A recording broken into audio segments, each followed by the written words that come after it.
if it doesn't excite you, and because, you know, naturally I think hard workers put their all into something, you know, no matter what it is. Yep. And if it doesn't excite you, like, it's so hard. Yeah. You know what I mean? Yeah. And so I totally agree. There's a saying, it's like you can win a rat race, but you'll still be a rat. And I couldn't agree more with that. Like, you know, you can be what society says is success, but if it's not ticking things inside, it's irrelevant. It's a ticking time bomb. Yeah, it'll unravel at some point. Yeah, 100%. Yeah. Let's just go and see the world and just show them what it really means to live life golden. Yeah, we're golden, baby girl, we're golden. Yeah. Jade, welcome to the podcast. Thank you for having me. I've been trying to. I mean, we booked one in. During lockdown, I think. Yeah, I was talking to you. We haven't done any virtual, and to be honest, I don't know if I want to go virtual. I think in person is far better. It's an energetic thing, right? Yeah. Like people can hear on the other 100%. end the energy. It's not the same. No, and I did a few Zoom ones during lockdown as well, and just like the audio was just like, this sounds like I'm in space. Yeah. This is no good. Yeah, 100%. Yeah. We tried, so like we were very close because like I think you were going to be the first virtual that we'd ever done, and then I was like, nah, just hold, because we'll come up to Sydney. Like we plan to travel with these as well, and I want to go to the States. And well, you came as close as you possibly could to me. I'm a suburb away, yeah. so that's the beauty of it, like flexibility. Like Yeah. to be honest, it was actually quite hard to find a space. I'm glad this came up well because I was very nervous. Yeah, well, I'm glad this is here. I didn't even know this was up the road. It's nice to know. It took me a while to find it, but it was good. No, good space. Thank you for having me. No, it's great. So I mean, I've been following you for a while. I think. Thank you. I'm trying to think about. I think maybe it was through Ice's podcast potentially, but I'm a regular star on that. Yeah. The Ice Project. But it's funny. My partner, big fan of Equalution for a very long time. Just following on Instagram and so on. I remember, I reckon it was 3-4 years ago. A comparison? Was it one of those? Yeah, she's just like, yeah, this is amazing. Yeah. This is so cool. And then like, you know, I've just kept an eye on the brand, obviously, and then when I didn't actually obviously know that you're a founder. Yeah, well, that was a little strategy of Amal and I's. We just never put our faces behind the brand. We were always sort of considerate of the fact that, you know, people exit and things change and people get older, and we just sort of putting ourselves behind a health and fitness brand. We just decided not to do that, and we just gave it its own little identity and personality. So I'm glad now exiting that I did do that. Well, I think it's a great point. You know, like, because I've always thought the same thing. Like, a personal brand's important, but I don't know if you want your company. I guess there's more than one way to skin a cat. But for me, that was something that I never wanted to do either. Yeah. Like, all the businesses I've ever had have always been connected to the personal brand, but they've had their own brand in itself. Yeah, I definitely think there's merit in personal brands. You know, I look at some of really renowned fitness people that have built actual, you know, companies and empires off the back end of their own personal brand. And I do think there's merit in it. Although I think for what we were trying to achieve in a big scalable tech company, I think having Amal and I at the forefront was just, it wasn't strategic for us. So yeah, we just gave it its own little. And you guys knew that from the start? You were set on it from the get-go? From the get-go. We had, and I think that was part of the whole success of Equalution, was that we had a really clear vision from the get-go. Yeah. It was, we were kids that had this big dream, and there was no stopping us. How old were you when you started it? 21, 22, yeah. Crazy. Yeah, it's really crazy. But I'd love to hear the journey, so I think we'll start there. Yeah, start from the get-go. So basically, Amal and I, we went to high school together, and then out of high school, I think it was the first year out of school, I actually ran into her at a cafe. I was with my girlfriends, she was with hers, and she'd lost a stack of weight. And I was like, you look fantastic. What have you been doing? And she said, I've been clean eating and training. Come and train with me. And at the time, I was kind of battling with my own weight issues, and so I just thought, what do I have to lose? So I went and trained with her. And anyway, one thing led to another, and we both kind of aligned with the same sort of mindset. We're both very determined people. And lo and behold, a couple of months passed, and we said, we're going to do a fitness model show. So we're going to do a bikini comp. Yeah. So we entered ourselves in the A&B, which was an amateur show in Sydney. And we prepped for 16 weeks under a clean eating regime. So we were eating, you know, fish, broccoli, chicken, asparagus. Like, it was very, very, very limited. And at the end of the 6 months of prep, we just didn't look tip top. You know, we were just like, what did we do wrong? And we're asking a lot of questions. And I heard of this coach in our area in the Shire where I'm from. His name was Jonathan Dixon, and he was giving his clients ice cream and cereal, and they were losing weight. And I thought, what the hell? And we needed something more sustainable. We could not keep this up for life. So we both booked an appointment with him, and he started to explain the science of nutrition to us. And at that moment, it was like a light bulb, like everything made sense. And I remember Amal and I were in this little dingy office up the top of his supplement store, and we were just mind blown. We were like, this makes total sense. Calories in versus calories out.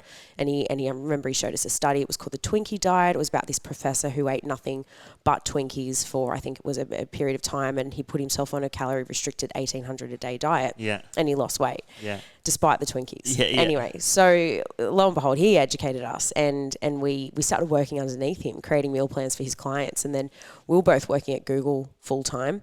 And then we were doing Equalution as a little side hustle, and we both sort of said to him, we want to do this full time. Like, this has got so much potential. I think we're making maybe $800 a week each, like between the three of us. And we thought, there's potential in this. We're doing this just before and after work. If we put our heads together, we can actually make something of this. And we were so passionate. Amal and I can tell you now, we were just hands down just the most passionate people when it came to nutrition and just educating people and saying you can have your cake and eat it too. So anyway, Jonathan said, I don't want to write nutrition plans, so you guys can take the business. So anyway, he said to us, you know, take it full time, and we did. And we quit our jobs at Google, and we took a one-way ticket to Silicon Valley because we heard that was the tech hub of the world, and we decided to make Equalution into a mobile app. I think we just foresaw that, you know, for every X amount of clients that we brought on, we'd have to keep hiring. And I think we were using MyFitnessPal at the time, and what we saw as potentially our biggest competitor was like just riddled with just issues, you know. We didn't have a good user experience. So we thought, if we can, you know, step it up, and if we can put a competitor next to MyFitnessPal, then we've got ourselves, you know, something that has legs. So we went over to San Francisco, and the rest very is jealous. Yeah, that's a dream of mine. It's amazing. Even just the energy and the vibe. So we got there, and then we're like, okay, so now what? And we found out about this conference, and it was called the Startup Grind, and it was powered by Google. And you'd never get the same speakers in one room again. Like, this is going back maybe 7. Do you know? Can you remember who was there? Twitter founder Dorsey. Yeah, and I think the Uber founder as well, Crazy. and Lyft as well. And Uber hadn't even come to Australia yet. Yeah. And they were, one woman that I really loved, I can't remember her name, but she founded ClassPass. Pale, I think her name is, and she was amazing. There was a lot of good energy in the room, and a lot of people making huge changes at a time that was pretty on the front runner with change, right? So anyway, we went to this conference, and one thing that we noticed, we didn't really get anywhere in terms of, we actually went to find a CTO, and then obviously we just realized it was just a conference. So some networking opportunities brought us just some confidence, because I remember there was an accelerator program that was over in Texas, and they sort of poached us and said, what are you two girls doing here? And we were like, we run this company, it's called Equalution, we do XYZ, blah, blah, blah. And they were really interested, and they wanted a piece of the pie. They said, you know, we were chatting equity for, you know, attendance in their accelerator program. We thought we might really be onto something. But one thing that we really noticed was all the stories in this conference with these, you know, huge tech companies sounded so much like ours. Like, they saw a problem, they were passionate, and they innovated a solution. And I think that was the light bulb moment for us. But one thing we did notice, that we thought America was our market, but we knew our Australian market the best. So we got on a plane and came back home. So what did you? I want to kind of dive into Silicon Valley a bit, but what do you think? Like, so when you say that you knew that Australia was your market, or was it more from the fact that you thought that you would feel more at home here, or you thought that you could connect with the Australian audience? Because they're very different. I think that's one thing. Like, you know, I've travelled a fair bit to America. I've also worked with a lot of Americans as well. We're very different in the way we purchase. We are. And if you think about our industry, so, you know, health and fitness, centred around food culture in Australia is different to America. You know, in America, you walk into a restaurant and you can't look left or right without seeing calories. Calories and macronutrient information is just everywhere. Whereas in Australia, we were really uneducated at that point, and I still think to a certain degree we are. So I think, you know, pushing the message in America versus Australia at the time that we were coming into the market, it would have been very different marketing messages. And I think we just felt more confident coming into Australia and saying, you know, you think that chicken and broccoli on your plate is going to equate to weight loss. Well, actually, in fact, it's XYZ, calories in, calories out.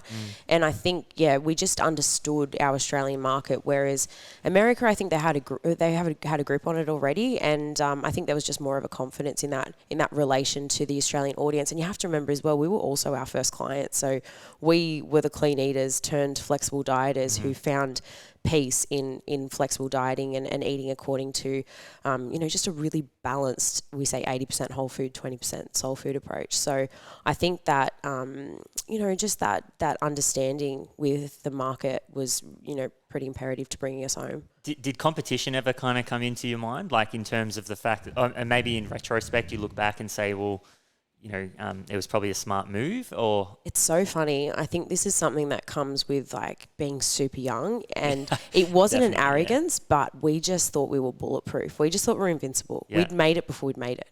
And it was just like this, well, how could you not want to try Equalution? You know, we had dieted for years and years and years, and then we found this approach. Together, Amal and I have lost 50 kilos. And crazy. So I've lost 20 and she's lost 30. And just the pain that dieting caused us at younger years, and just the you know, the toll on the confidence and what it prohibited us from doing socially, and just different things like that. We empathized with our market and we understood, and then we found success in it. So we were like, the proof is in the pudding. And that's actually how we started as well. We began growing just through giving free body transformation. So we started in the friends and family circle, and then we started building, you know, validation through testimonials, and people started talking for us.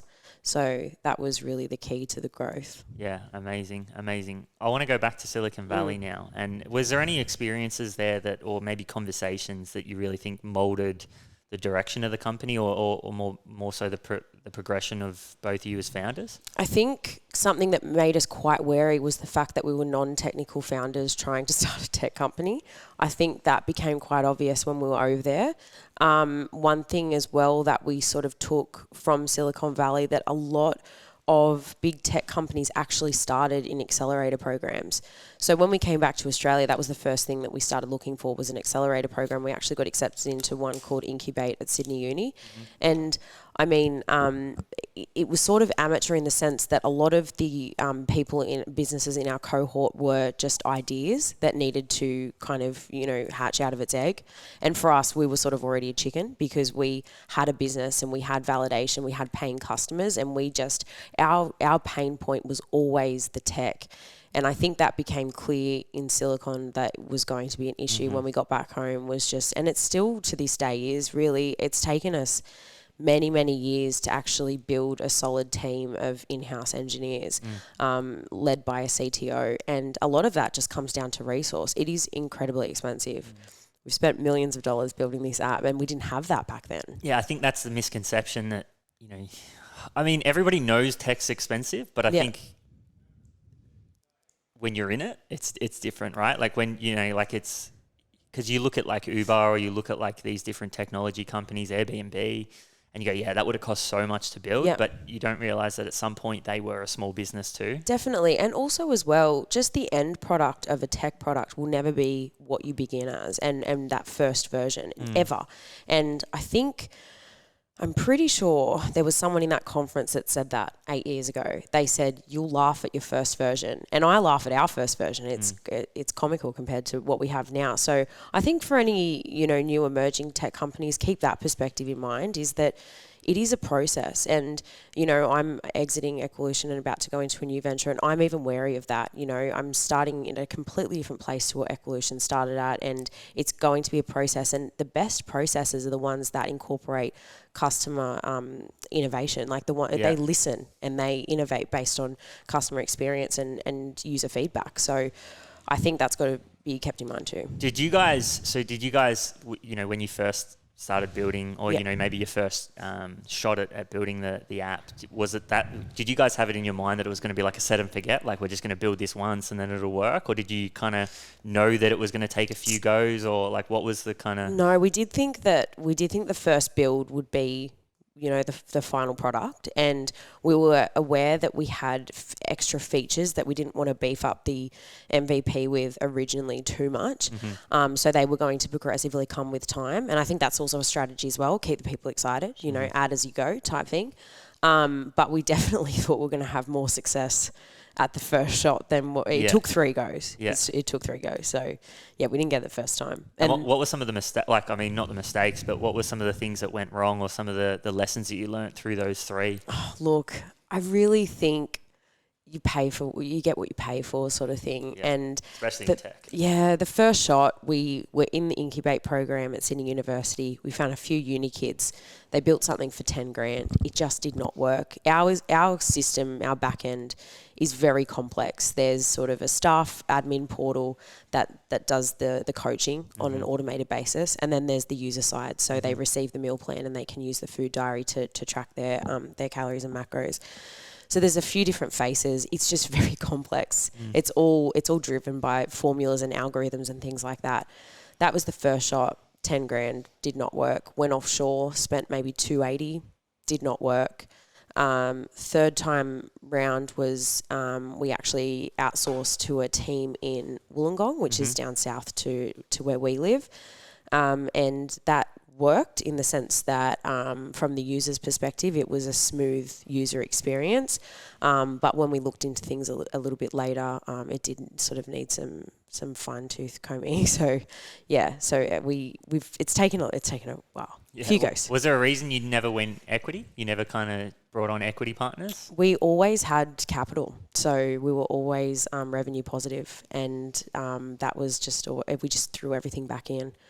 We would have probably been mad to take it, I think, when we were building, because we didn't need it. Yeah. So I think anything that I would have taken on equity for would have been just for the mentorship. I think if someone came in that could back us financially, but then also bring a lot of strategy to the table as well, I think that would have been maybe an eye-opener for us. But, you know. So like a tech leader or something like that who could... Yeah, just no one fit the bill throughout the experience. We had money offered to us on a number of occasions, but that wasn't the need. You know, it was more for us. It was our first company, so we were just kind of growing as we went along, and so I think the mentorship was more valuable than anything. Did you ever have someone overseas kind of come into that picture for that mentorship, or was it only people from Australia? Not. I met a great guy at one of our international conferences. We won Australia's Best Startup a couple of years back, and we went over to Switzerland to compete on the world stage. And we met a great guy there that he had a tech company called Handle My Health, and he sold that off in the UK. And his name was Jack, and he was just really knowledgeable. So I lent on him a couple of times, like throughout the years, and asked questions here and there, and he was super helpful. But overall, I think we really drove our own ship, and we learnt a lot of lessons. For that reason, I think we might have been a bit slower in the whole process than maybe most people. But I mean, yeah, I think, you know, all in experience, you know, I can do things differently now, but at the time you just do what you think's right. Yeah, I mean, and you know, it might have been slower, but I think at the end of the day you guys got there, right? Yeah, we did. And I think for us, because of the how solid the vision was and how clear it was for us, we were just sort of following a path to the end road. You know, we were just kind of, all we were doing was just sort of keeping our eyes on the prize, essentially.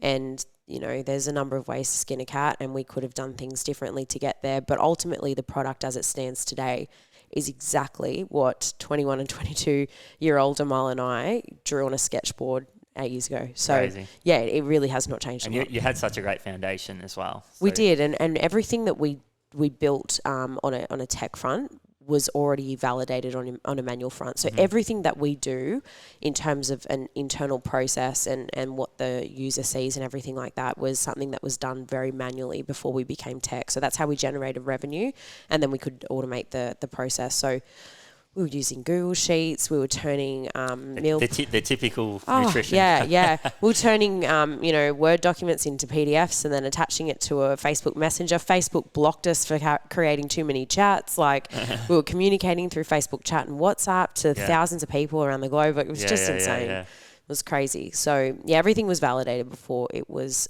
turned into a scalable model. Yeah, and you guys would have been, probably the first in Australia, I would say. Yeah. That actually did it properly. Like, I think we were. Yeah. I really think we were. I can't think of anyone else now that's doing it properly. But yeah, I think a lot of I actually mentor a lot of online coaches now that use a lot of like blueprint services, like the ones that have white labeled and turned them into something that they can just put their branding on. From a tech perspective, I see so many holes. I'm like, like they're coming from that space myself as well. Like you kind of. They're just not great. No, they're not. And I think that's, they're built that way. They're built to suit many and not one. Yeah, not exactly. One way. So. Yeah, no, I do think we led the pack there, which is pretty cool. Little badge of honor to wear. Yeah, amazing. So and then post Silicon Valley, you guys come back and so how long was it? How long did the development process actually take? Oh, years. It's obviously a continuous cycle, but we had an app 2 years ago. That's when we launched. Really kicked off. Yeah, that's when we launched the real version that people could actually use and download from the App Store and things like that. So that was 2 years ago, and that is huge credit to my business partner Amal as well, because I was always really hands-on in the marketing department. So a lot of like the vocals and what you see and the creatives and everything like that were sort of in my lane, and then she really took the reins with the tech side of the business, which there was no rule book for that. There was no manual. She was sort of just flying blind, but she got quite passionate about it. So her and the team did really well with that. Yeah, amazing. Yeah. Amazing. Cool. So now I want to talk about more some business topics and kind of unpack, or at least get to share your brain with everyone. Sure. One of the things that I think you guys would have experienced, on the journey was the jump from, being the technicians to the leaders, within the business as it starts to expand. I'd love for you to touch on that, or maybe, share some stories and some insights, some lessons with people on that, that side of it. Because you guys, I would imagine once the app come in, you guys would have been forced to expand pretty rapidly. Well, it's funny you say that, because when the app came into play, my job actually got made redundant essentially. Oh, really? So I had to really sort of like rework myself as, head of the business. Like I had to really try and find my place. And I did find that quite challenging, because by nature, I'm very emotional. I sort of feel before I think, and I sort of think based on feeling. And also as well, I really like being on the tools. I like getting my hands dirty, and I'm a startup girl. Like that's what I love. Yeah. So when we turned tech, things got really professional. It was like, white collars and suits and ties. Like that's how it felt from the days of, sort of just working on our laptops in the lounge and like just trying to, get an hour of sleep in a night. Like it was a big change. But from a leadership perspective, I think for me, like I wanted to be able to, one thing that I used to lead with pride on is the fact that I could be the owner of the company but still do all the duties of the company, and I loved that. I loved being able to be one of the nutrition coaches, one of the girls say, Jade, can you jump on support and handle this client and blah blah blah, and I was always there. So when we turned tech, a lot of those responsibilities kind of diminished, and my job, it did become like a more of a leadership title. And it's an identity thing, right? It's such a hard thing, because like you go from, as you said, I think it's what the last 5 years or however long is you being a technician, and that's where you build a lot of your confidence, and you're just like, that's where I like to own it. And then all of a sudden you've got to go hands off, and it's more about communication. It's more about managing relationships. And I, just personally, I felt that that's so difficult. It's especially because you're changing your identity, and you're like, oh, okay, am I doing something wrong? Yeah. Am I not putting in to the level that I once was, and so on. I found that was something really difficult. And again, you guys would have experienced that. Yeah, definitely. And I think as well, something that Equalution is really renowned for is the community. There's a lot of spirit, there's a lot of heart and soul in that community, and the people essentially form such a huge part of the branding and marketing. You know, they're the champions of the brand and its success. And I think when you turn tech and you take away from that humanized aspect of a business and you sort of try and automate as much as you possibly can, there's a tendency to lose it. So my number one priority became to try and keep that as much as possible. You know, like I always tried to, you know, write templates and things for my girls so they, you know, we all spoke in the same language and we all said the same thing. And I really tried to keep the social media alive and feeling very humanized and keep Equalution and its personality. So I think, turning tech sort of, it did involve some transitioning for us as a team and for Amal and I as leaders as well.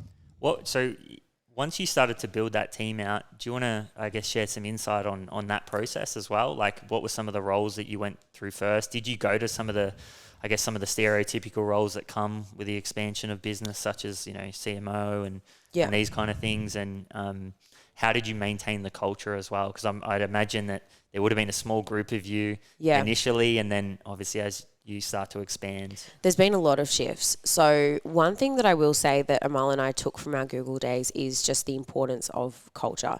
And, you know, we started the business super young. We were in a space where there was a lot of other startups, you know, Atlassian, Canva. We saw this and we saw how they were running their businesses, and we didn't really want to do it any different. We really wanted that fun, cool vibe. I think, you know, your office and your environment does play a huge part in that as well. So, you know, sometimes it might cost you. We were renowned for spoiling the girls, and sometimes it did cost us more. You know, we put on lunches, we put on dinners, we took them out. We did little extras here and there. And I just think it all weighs into a really happy, healthy culture. But there were some shifts, you know, like we started the business with some of our best friends. You know, my sister was our first employee. And then slowly but surely, our very small team, we were spending so much time together. We were doing like 16, 20, sometimes 23-hour days together and getting an hour's sleep. We were all in the trenches together, and by nature you get so much closer. You start going out for dinners together. You start going out, you know, when you get a spare Friday night, you go clubbing together, and we were all growing up together. So I forget that you guys were so young as well. We were so young.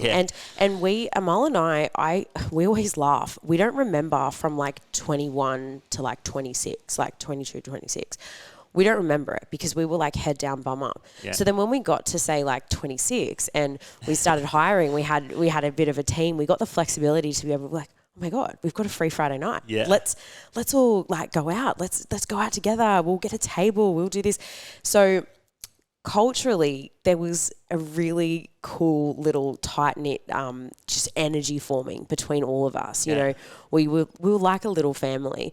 But then naturally, as you start to grow, and Amal and I grew up, like quite literally, we started to transition out of that, you know, buddy pal role and into a more leadership role.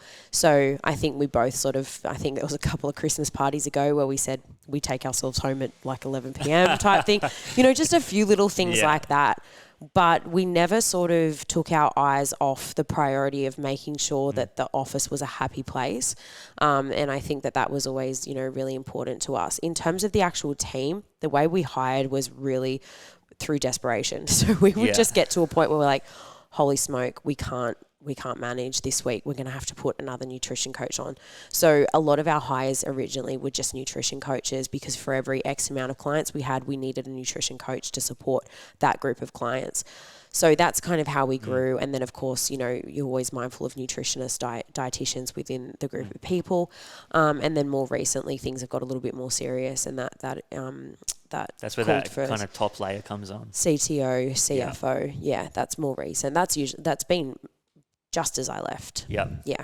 Was there any friction when you guys, so, you know, you obviously said that you went from the kind of pal boss to obviously having to become, I guess, I don't know what to use the word, a bit more serious, but it's kind of like that changing of relationship. Was there did you notice any shift in culture, any friction? Were people happy with that? Were they not? Because I would imagine that there's a high possibility that people can, as the culture starts to shift and you guys change the roles, because it would be very hard to manage. Yeah, it definitely would, but I think it's inevitable with a growing team. You're always going to have your OGs, and then you're always going to have, your final family, and I think there's a level of understanding. They could visibly see the change. We went from working from, the front foyer of our home with Kmart desks to an office, then to a bigger office, then to a bigger office. Yeah. Like the team that grew with us from the get-go were able to visually see the change and then, validate the why as to, some differences between Amal and I's relationship with them. My sister was, as I said, our first employee, and she's still in the office today.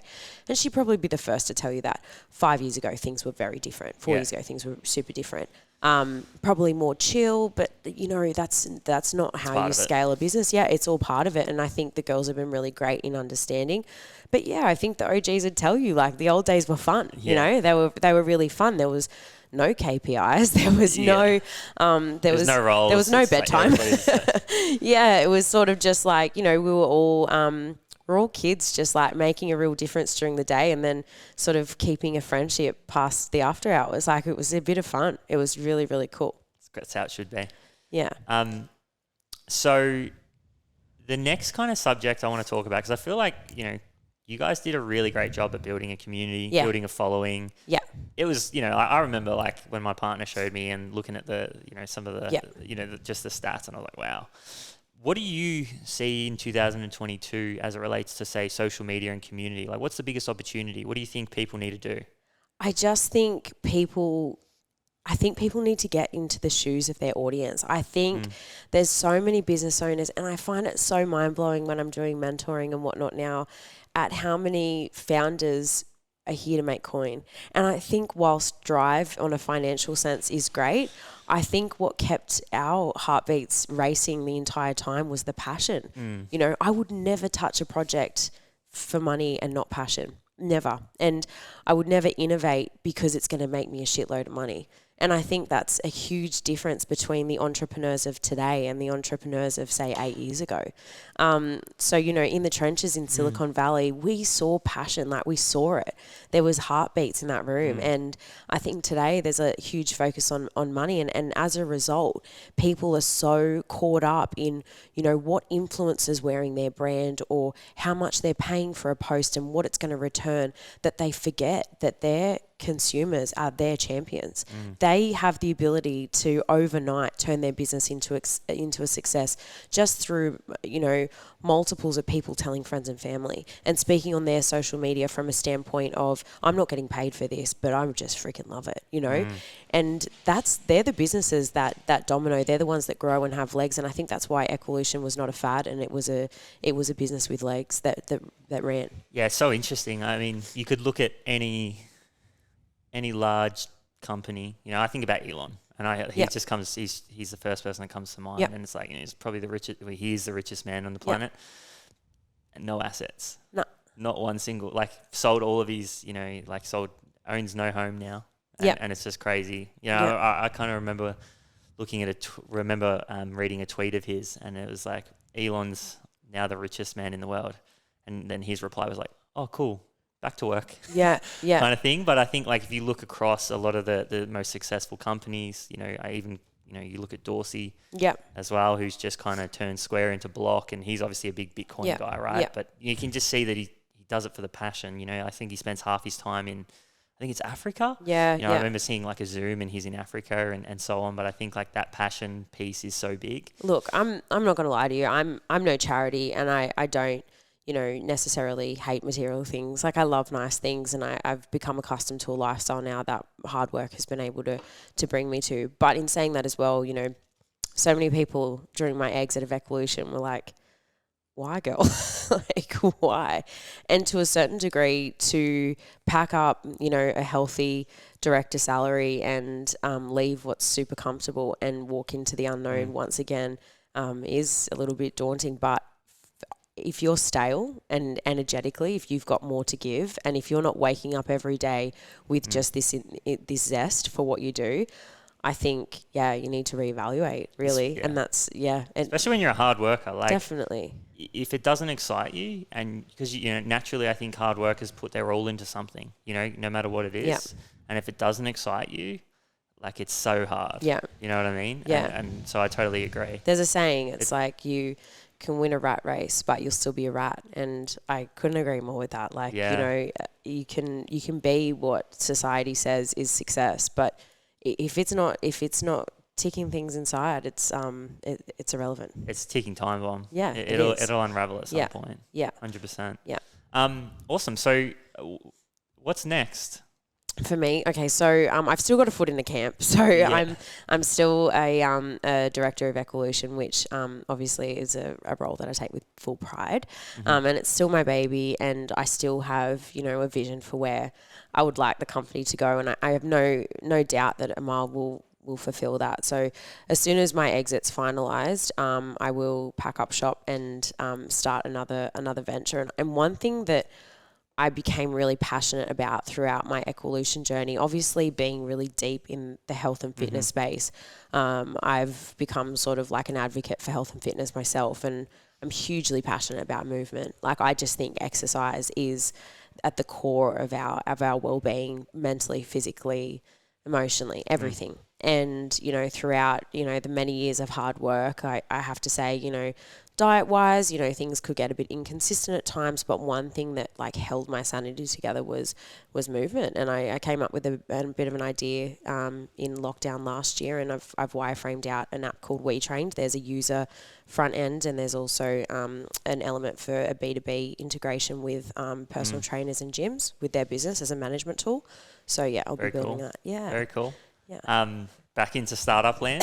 I'm back in, Back into startup land. Yeah, back Pumped? in. Yeah, I'm Excited? really pumped. Trenches are for me. I love it. Yeah, I'm a startup girl. Yeah, awesome. And consulting? 'Cause I remember you said. Yeah, so since leaving Equalution, so I've been doing one-on-one consulting, which it's been great. Like I said to you earlier, you realize how much you know, and are able to open up that box of knowledge, and to be able to watch my businesses that I'm mentoring grow is really rewarding.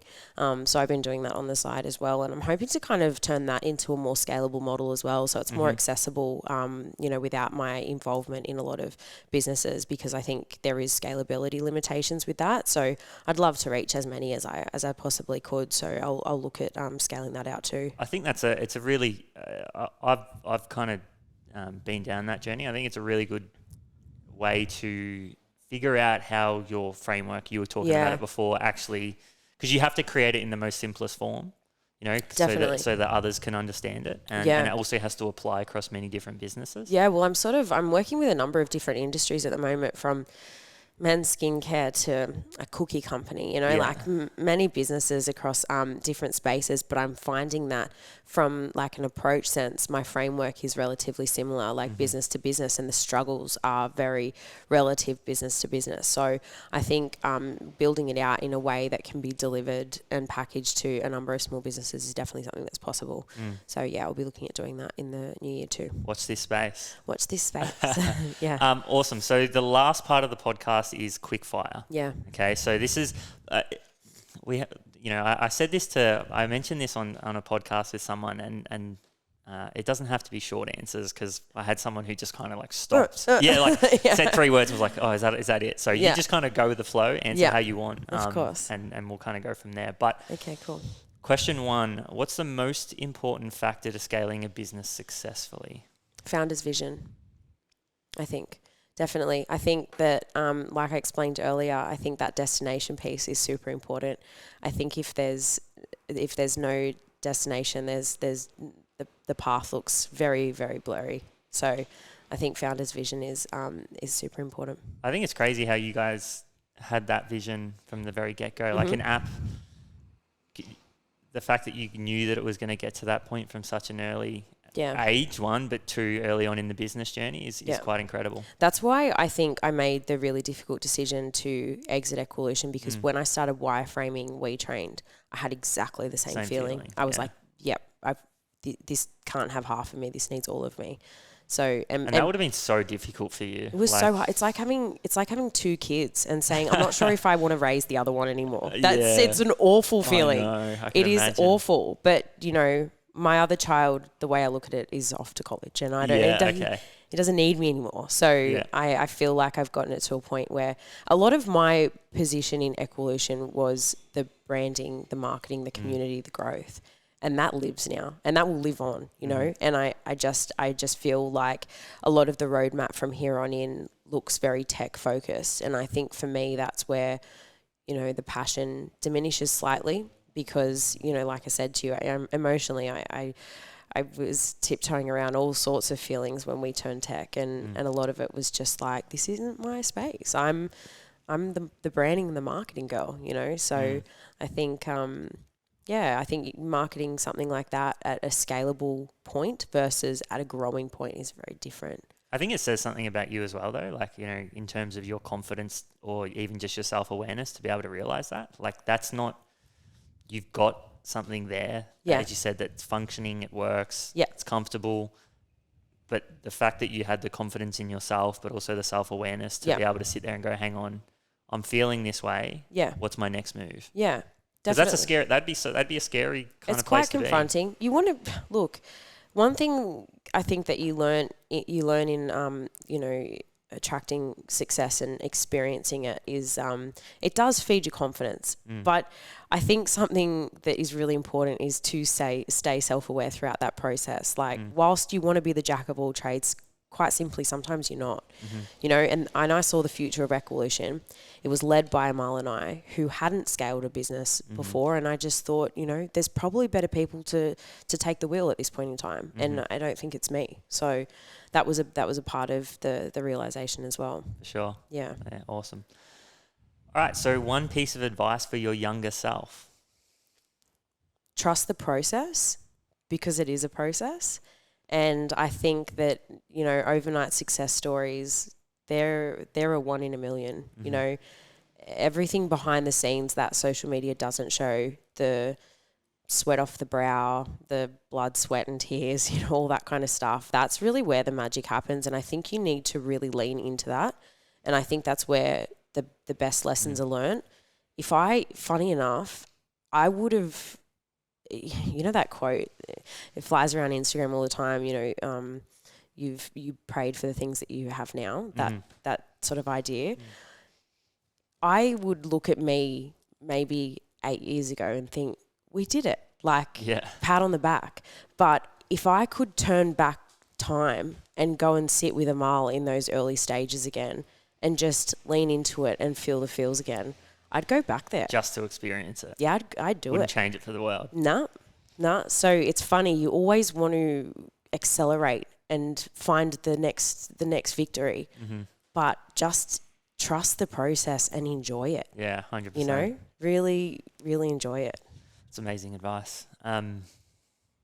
Okay, so what advice would you give to future women in business? Oh, I love this question. Surround yourself with people that tell you yes. I think Amal and I, when we first came into the space as women in business, and I'm not saying this from like a feminist perspective or anything like that, I believe that we had equal opportunity. There was nothing stopping us just because we were female, but we heard a lot of no's, we heard a lot of no's. And for anyone that didn't have such a clear-cut vision like Amal and I, some of those no's could shut doors and just, lead them the other way. So I think surround yourself with people that, and it doesn't necessarily have to be other women, but, men, women, just figures that are singing your praises and that support what you do. I think is super important, because I think we heard it's not possible way too many times. Do you think that played a role though? I think it's important to, the no's would have driven you at some point, but I think there needs to be people there. I think I know, so it's a bit of a mix, yeah. Yeah, you need people there that support you unconditionally and say, you go for this because it's going to be worth it. Yeah, I think even as leaders, there were times where we had a team of females mostly up until 12 months ago. So there's 22-year-old about 20 odd of them, 22-year-olds in our office that we were somewhat like semi-raising. Yeah. And there would be times where I take, for example, like my graphic designer, Maddie, who has grown so much. We got her at like 21 and she's like 25 or so now. And she's just, her skill set and everything has just grown. She's just amazing at what she does. And there would be times where I'd show her something that I saw on Instagram. I said, do you reckon you could do this? Could you make this move and do this and that and this and that? And she's like, I don't know. And then she's like, hang on, I'll YouTube it. And then she'll come back and she'll show me the final product.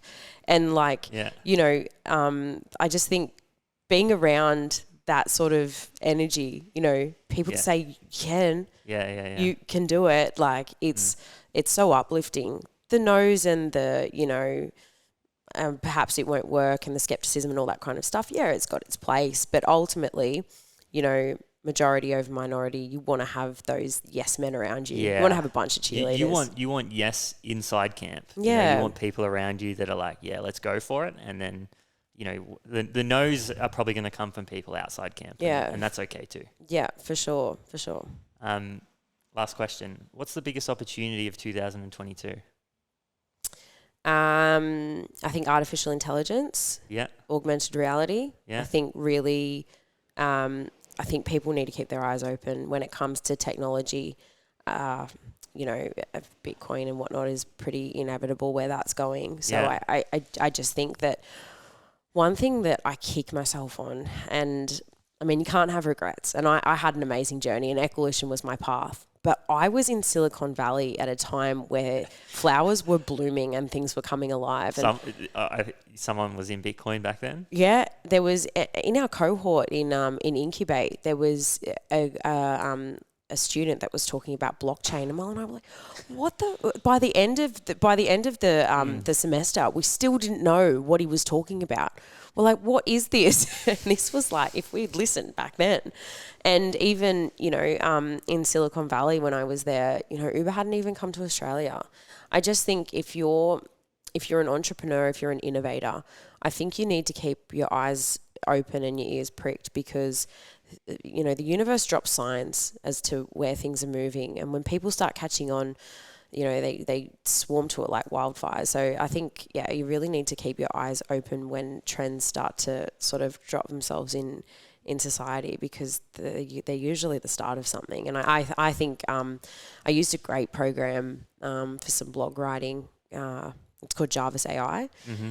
And I was just amazed. I think I've seen this. Oh, I couldn't believe it. I honestly couldn't believe it. You write a title, you select your tone, if you want to be quirky, if you want to be professional. It writes it for you, It writes it for you. And I just thought, that's the way of the future. Something's happening crazy. there. Yeah. I have seen it. Yeah. Yes. Yeah. Yeah, I think definitely. Yeah. I would be interested just like on a follow-up from that is you were someone who, because I feel like tech is one of those things that once you get into it and you know how big of a monster it is, sometimes that can dampen your ambition, as a founder. As someone who's ran through that wall, made it successful, what's your advice to someone then who, because, obviously the question was, obviously you're in tech, right? And the next wave of technology is coming.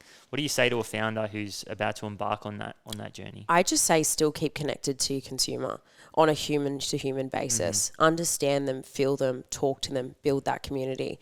Because I think the community was the saving grace for Equalution in its many different phases of life, from manual run by a group of passionate girls to tech companies still run by a group of passionate girls. So I think the community and the people were the champions of our brand, and I think that will always be. And I'll build any future business off the same model. I've seen a lot done even today that are, sort of mirroring that same kind of concept. And I think it's key. I think it's not losing that human touch, not getting too big for your boots, really. Yeah. I think that's how businesses are going, I think so too. I think I heard Ice say it. Yeah. He kind of, they're walking, talking proof of it at the moment. And same with Equalution. Yeah. Community first, and then once you've got that engaged community, it kind of gives you the flexibility to go in whatever direction you want. Yeah, I agree.